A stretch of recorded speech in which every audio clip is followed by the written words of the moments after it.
Hi guys, so before we get into it, a quick disclaimer that there will be some spoilers today, although I won't give away the ending.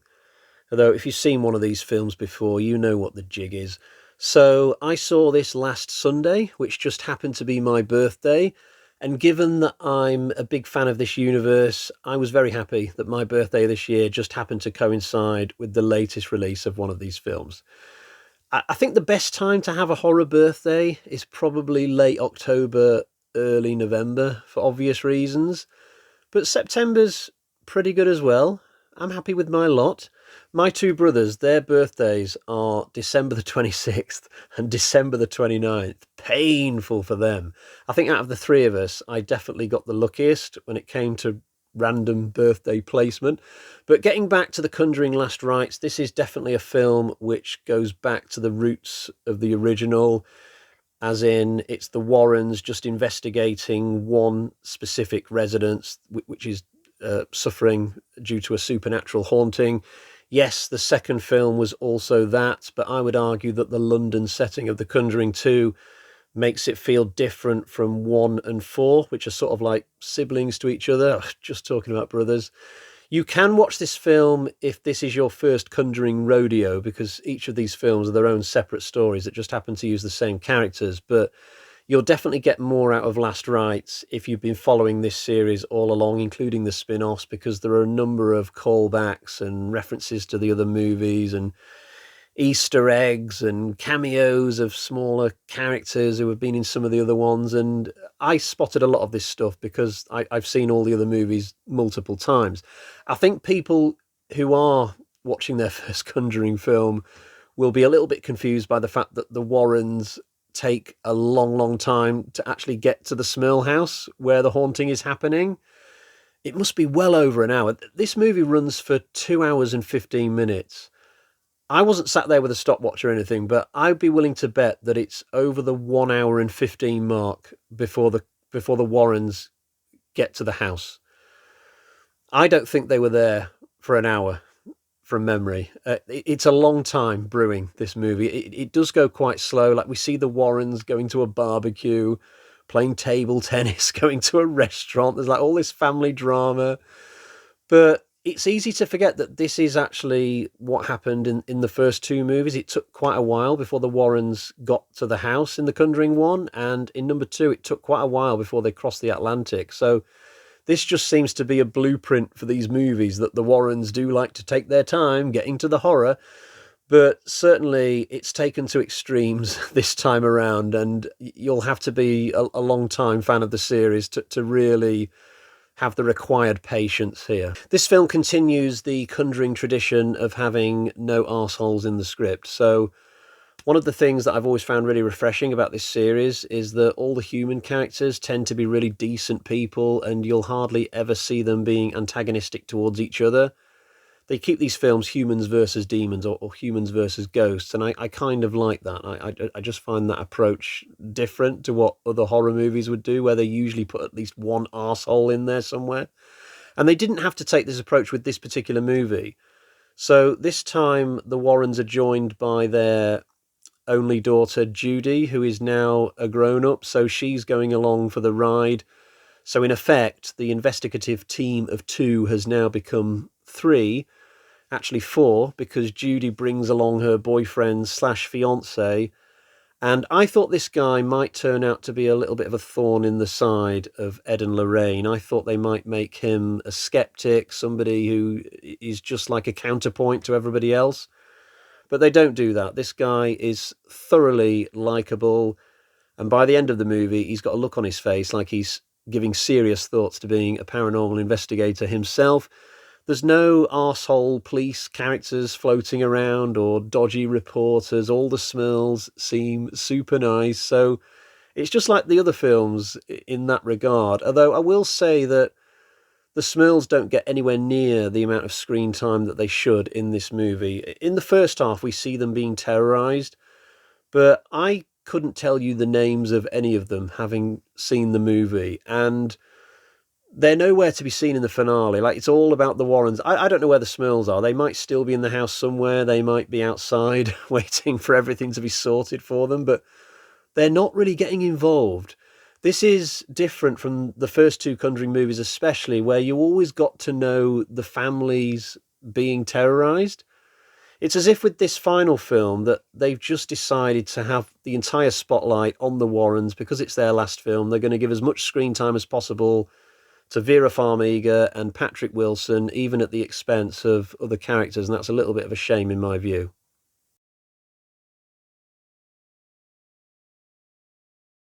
But the main reason why we watch these films is for the scares, and I'm pleased to report that this aspect of Conjuring Last Rites is more than up to par.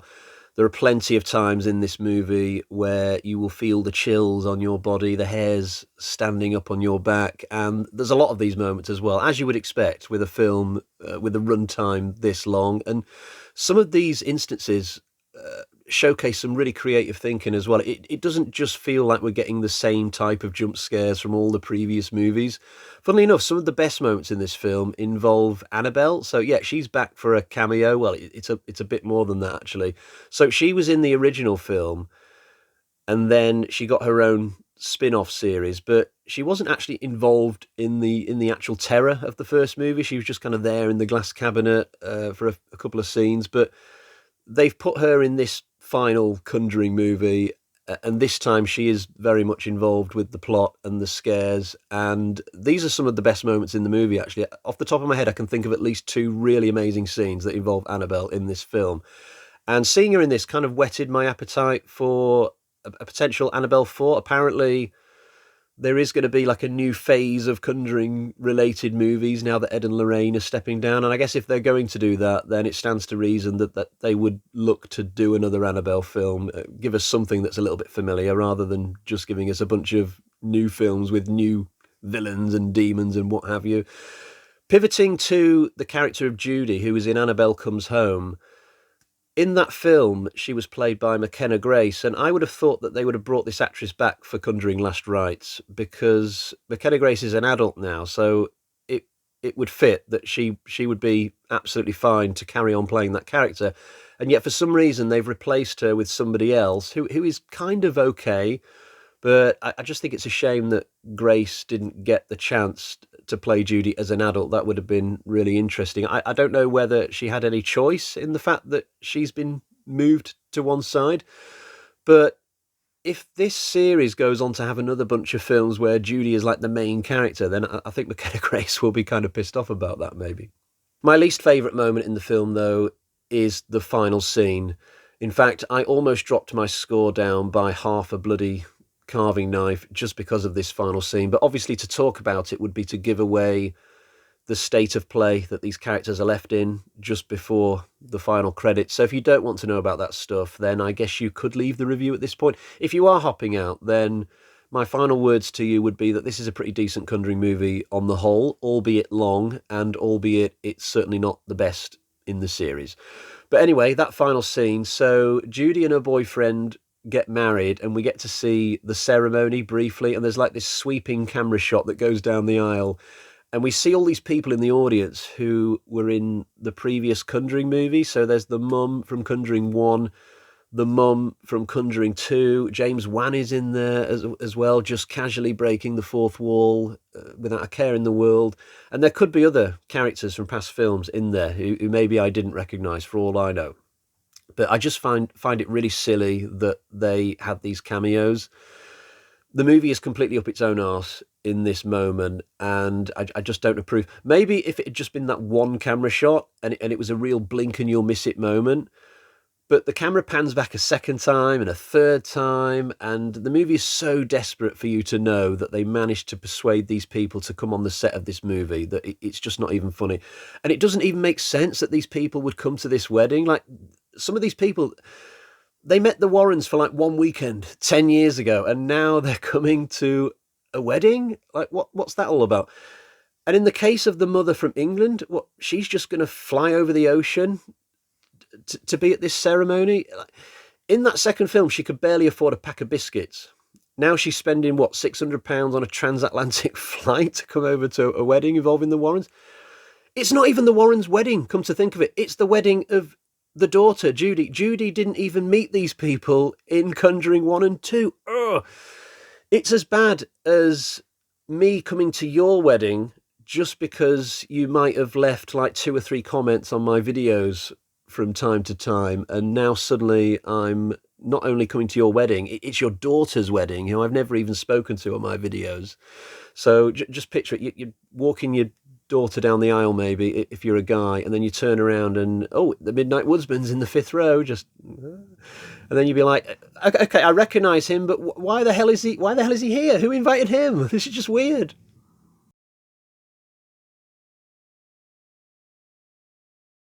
Overall, I do really like this movie, though I feel like I was kind of preconditioned to like it because of the fact that I like most of the others. In fact, there's only really one Conjuring universe film that I don't like, and there's a lot of them at this point. So I was always bound to enjoy Conjuring Last Rites. I mean, it does have a couple of things about it that are not ideal, but the scares are great, and that factor for me kind of overrides anything else. So I'm giving it a big thumbs up, but let's not just rely on a thumb. Let's do an actual score. So let's find out what we've got in the bag of terror today.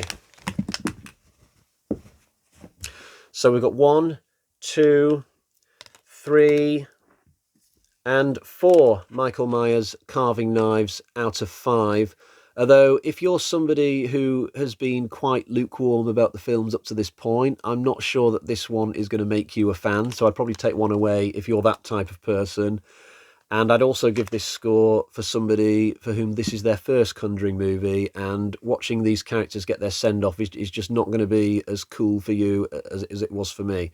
But for me, I put the extra knife in and make it a 4 out of 5. Right, before we go today, let's have a quick reading update. So I've just finished reading The Song Rising by Samantha Shannon. So this is not horror. This is like dystopian fantasy. It's a book, or a series, I should say, about clairvoyance and people with psychic abilities, and they've got to try and band together to save the world from this evil organization which is taking over all the countries on the planet gradually. It's better than it sounds, I promise you. It is a series of 7 books, and this one is the 3rd.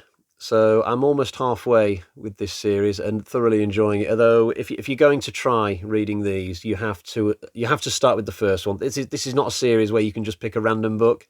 They have to be read in order. That's the only way you can do it.